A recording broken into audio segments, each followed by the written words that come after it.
to Dove and Dragon Radio. I'm your host, M L Ruscsak. Today's show is brought to you by UTAS Jewelry. Stay beautiful, stay you. And we're joined today, if I can talk, by guest Paul DeBlassie. That's right. Awesome. I tried not to butcher your name too much. Now you have several books out, and your most recent is Goddess of Everything. So how do we get to Goddess of Everything?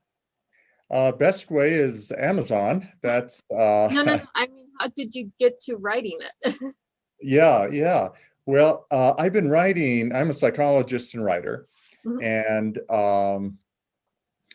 I've been writing for 40 years. Been writing and published, and in the past 15 years or so, I've switched to fiction, and so I write psychological fiction.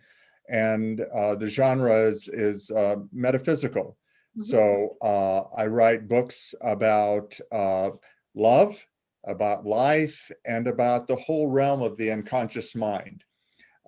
Because my specialty is in treating patients in intensive psychotherapy and treating their unconscious mind.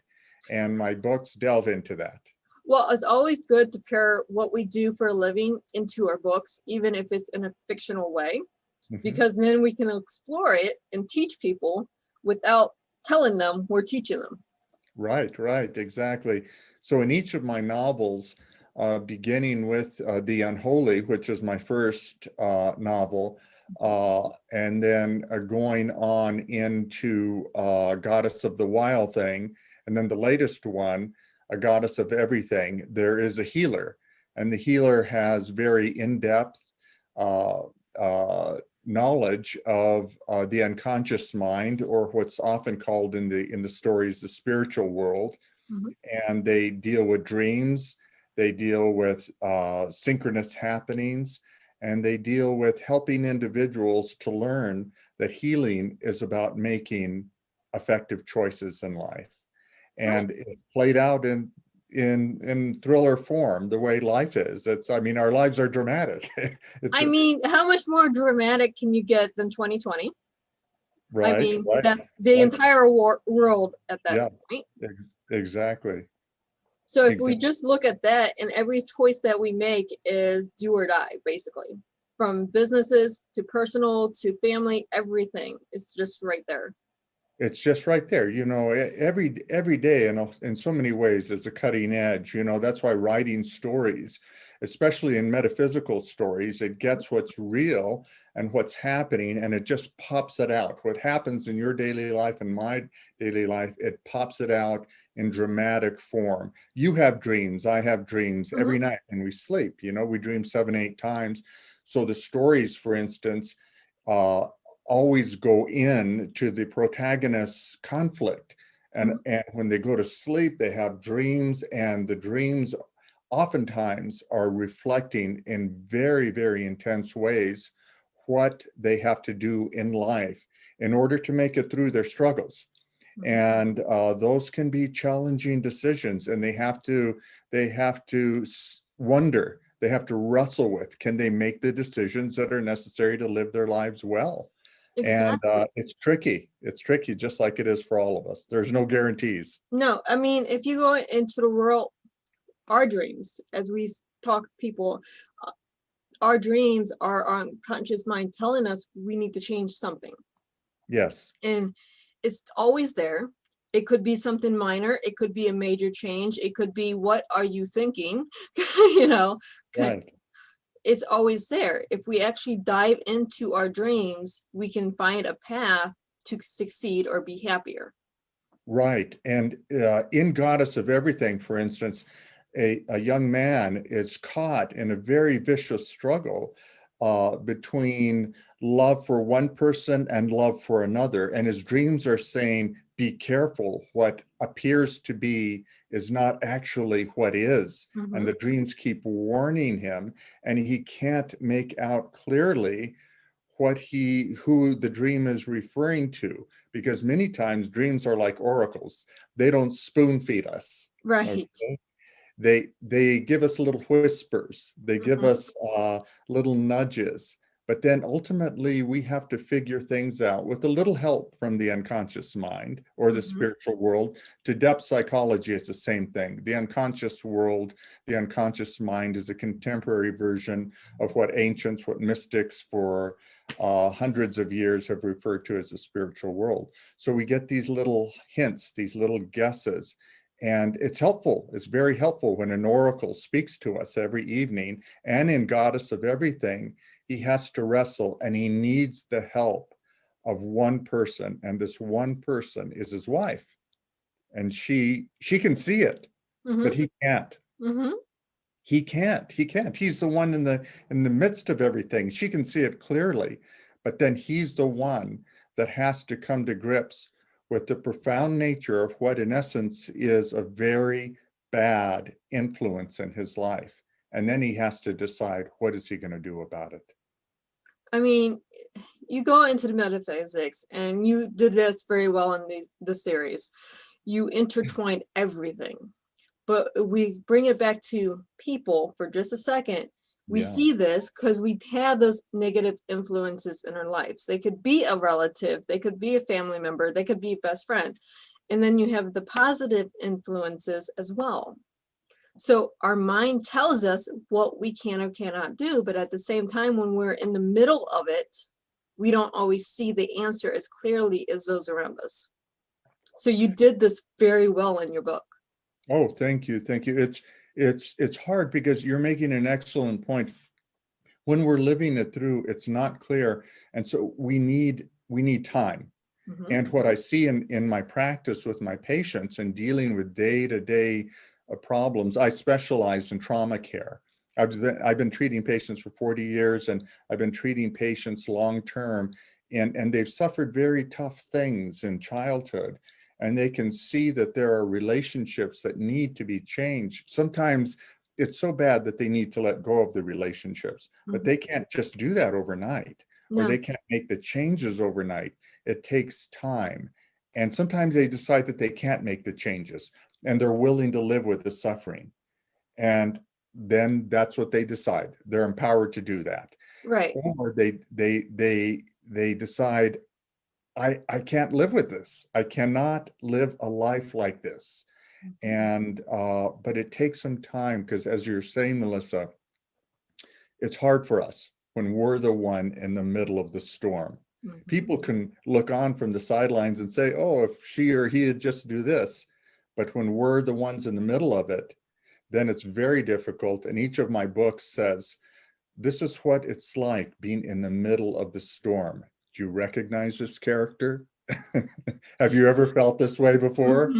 I mean, being in your field of psychiatry, in metaphysics, that is a perfect entrance because it draws your readers from, hey, I'm doing the same thing in my life. This is where fiction meets reality, and we need it because we're teaching without teaching.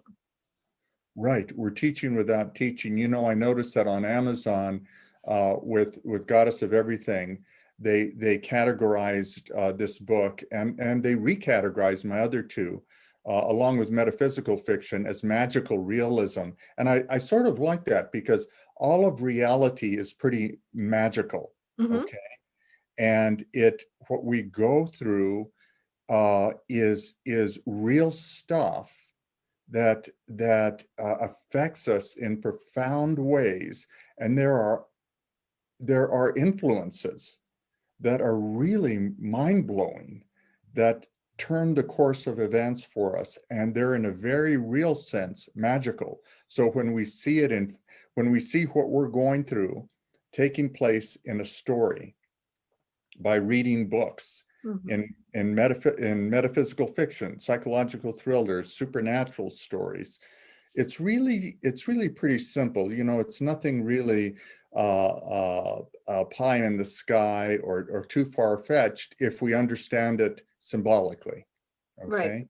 This stuff really happens. It's the stuff that you dream of every night. When those weird occurrences take place, we can call them supernatural.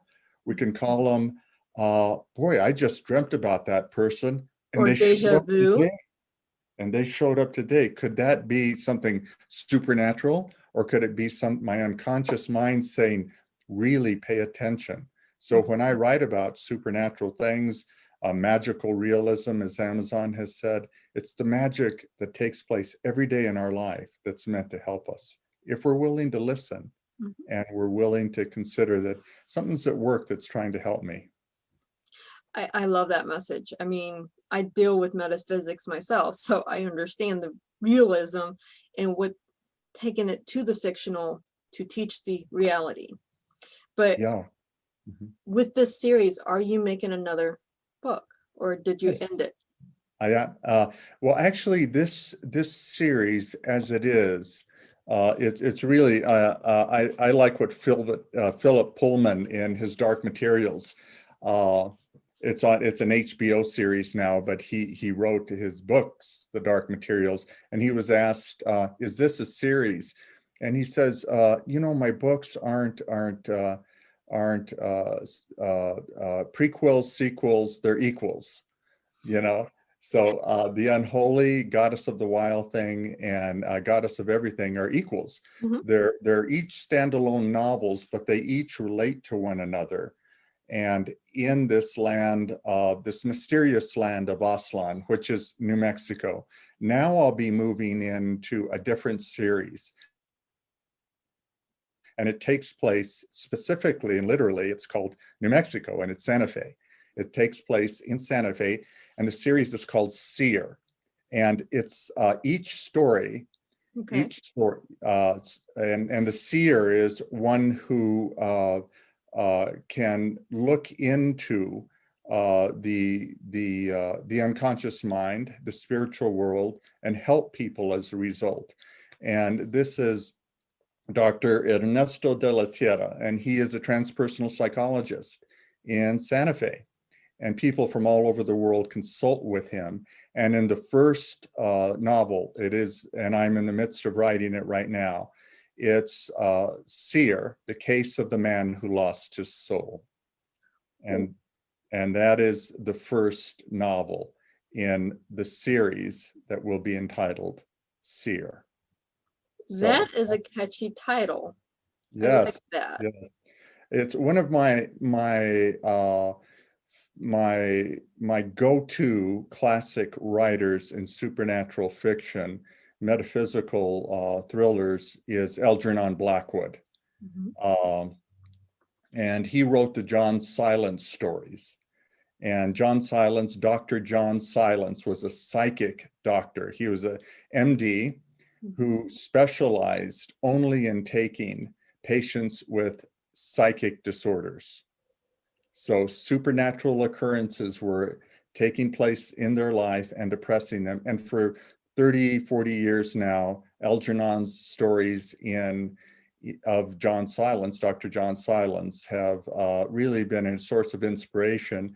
And so I finished up Goddess of Everything, Goddess of the Wild Thing, and the Unholy. And Algernon whispered in my right ear, going into my cortex, and helping me to sort of logically sort this through.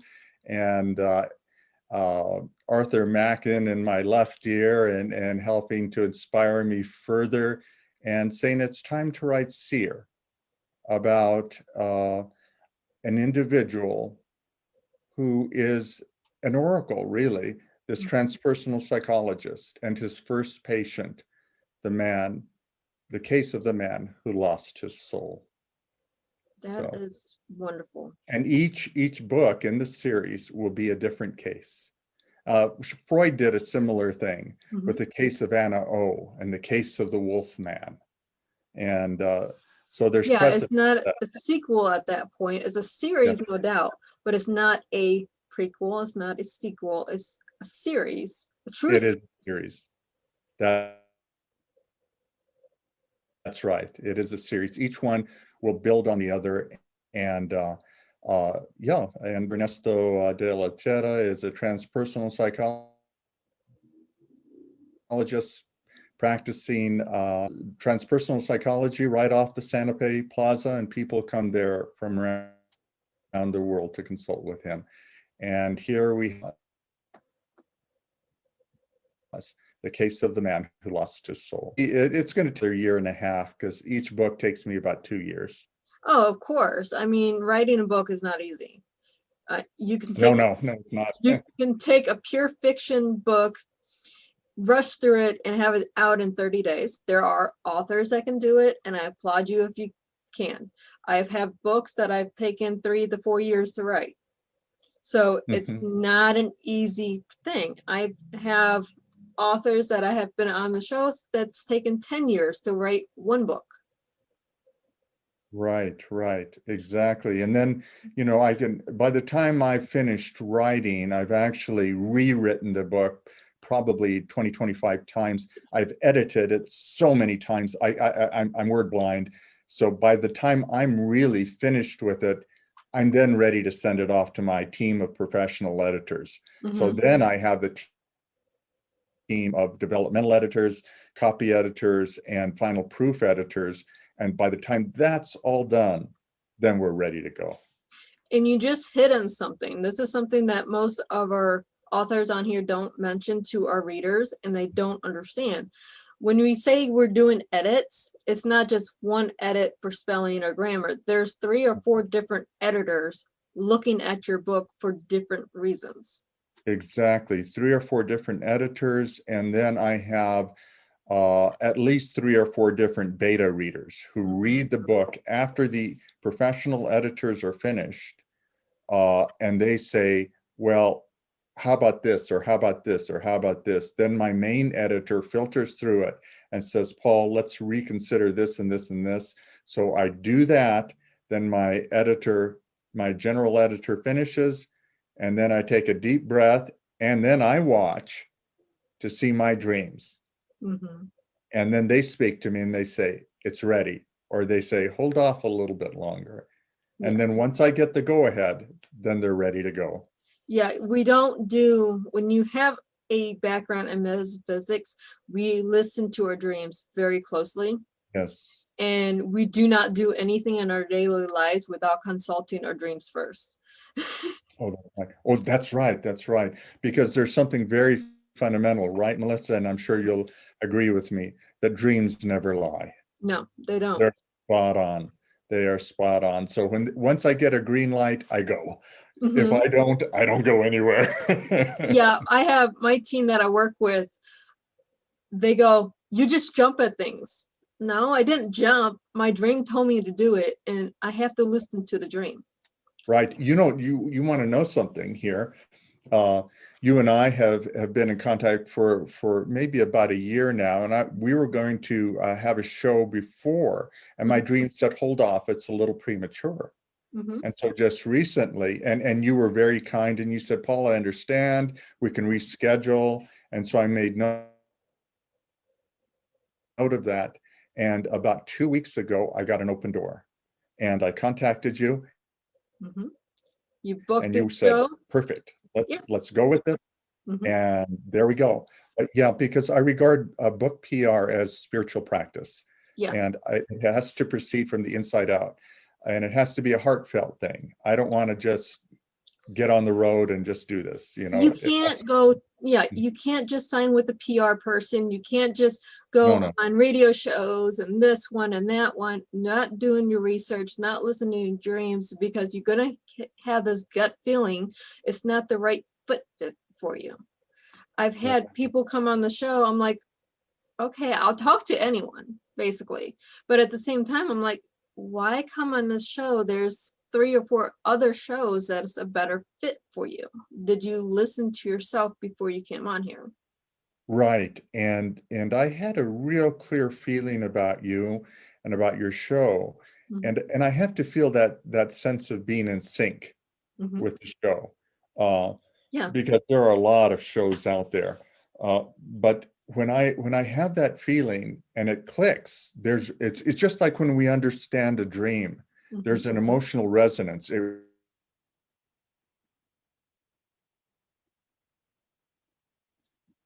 really clicks.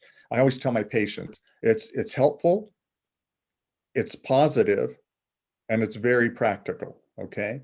So when all those things line up and I feel like, this is going to be a good show, and it feels very positive. It's in sync with what I'm doing, and it's And it's practical. It makes organic. sense.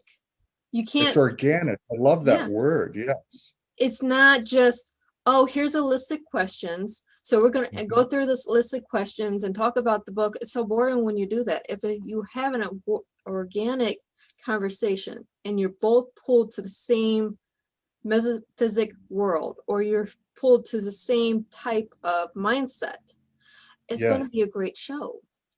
It is. You know, Melissa, can I dovetail on that just briefly? I Please. love that word in Goddess of Everything. And in each of the novels, that I love just sort of spinning off on that word for just a second, because you see terrible things that these individuals are going through.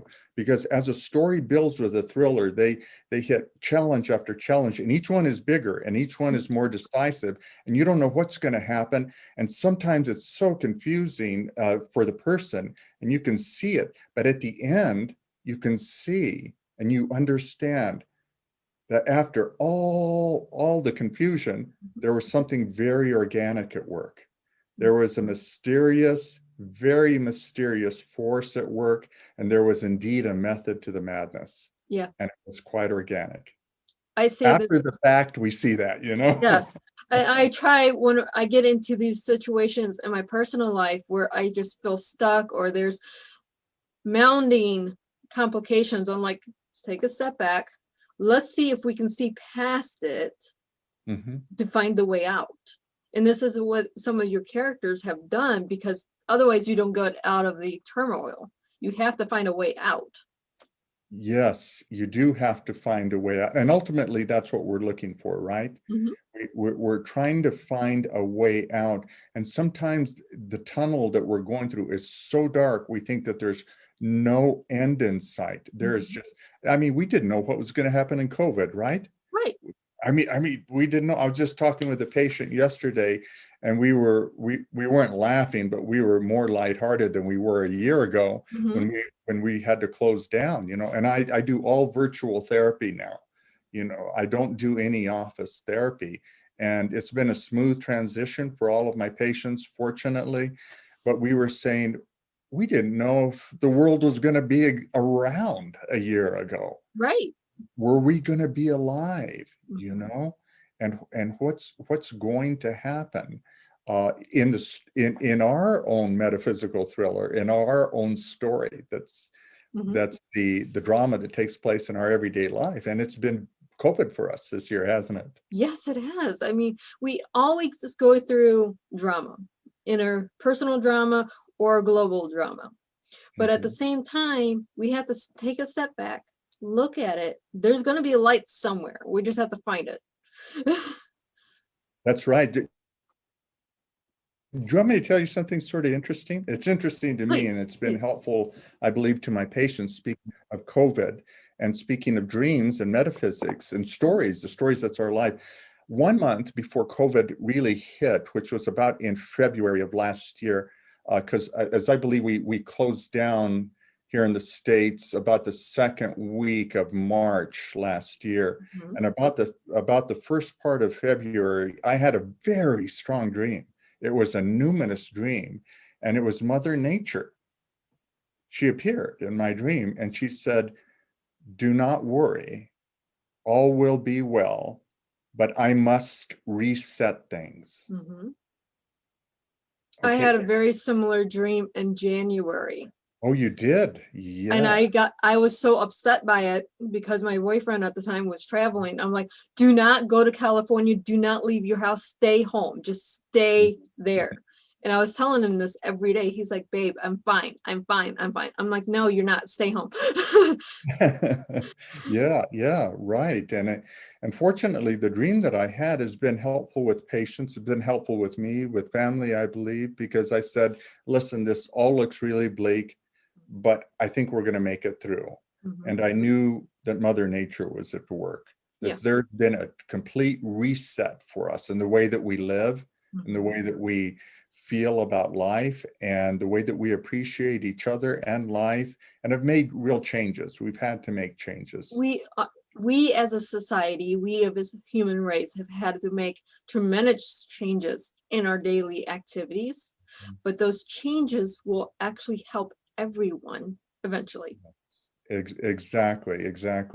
You know, in the story, and each of the stories, but in Goddess of Everything, what does happen at the end, and I'm not going to say what happens at the end of the story, but what does happen at the end, although very, very shocking, very shocking. I mean, look at the front page of or the front cover of the book. It's a shocking cover. Can I show it real quick? Please. Yeah, this is the front cover of the book. Okay, Yeah. that takes us to the very last scene of the book. Okay, it's shocking, but it changes everything, and it changes everything in a wondrous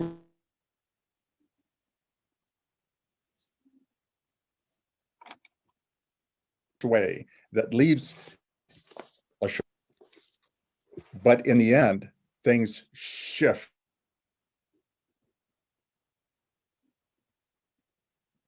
and transform. I'm not going to say how with this year. Boy, it's really caused us to rethink and how we were living, and you know, we'll remember this for the rest of our lives.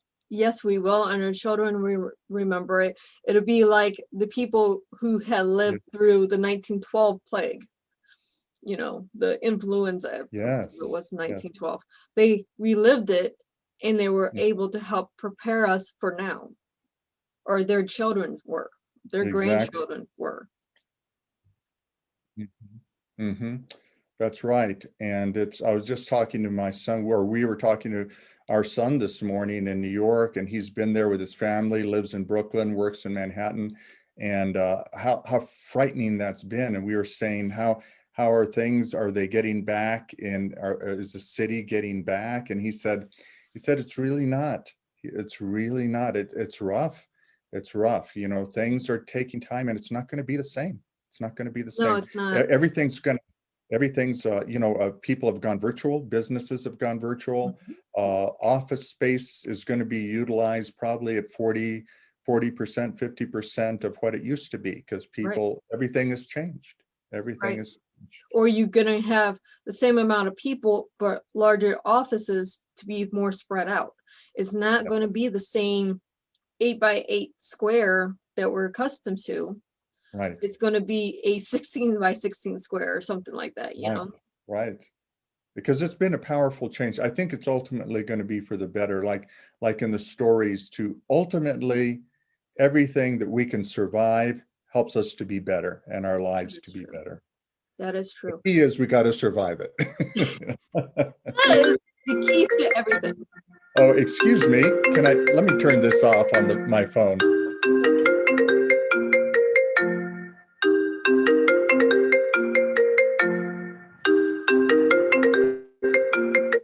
There we go. It's okay. I'm so sorry. It's fine. We have interruptions. This is what happens when we do things from home. We have the phones, we have the kids, we have the dogs. So it happens. I mean, you can't have a meeting nowadays without one of the three happening. Yes, that's right. That's exactly right. So, but we are almost out of time. So where can our listeners and our viewers find you? And you can find me on Paul DeBlassie III.com, and you can go to Paul DeBlassie III Amazon. You can find me there, and Twitter, Paul DeBlassie III on Twitter. And you made it so easy. You kept the same name across everything. I love it. That's right. That's great. A lot of times we can't do that. Yeah, that's how you can get in touch with me. Any readers want to check with me, I'd be glad to hear from you. And it's pdeblassie@gmail.com too, if you want to send me a little note. That's great. And for our viewers and our listeners, if you check in the comment section, all the links are below there for you. Oh, fantastic. Thank you, Melissa. So for all of our listeners and our viewers, happy reading. And Paul, thank you so much for being on the show today. Melissa, thank you. I've really enjoyed it, and it's been wonderful. And we'll talk to everyone next time. Thank you.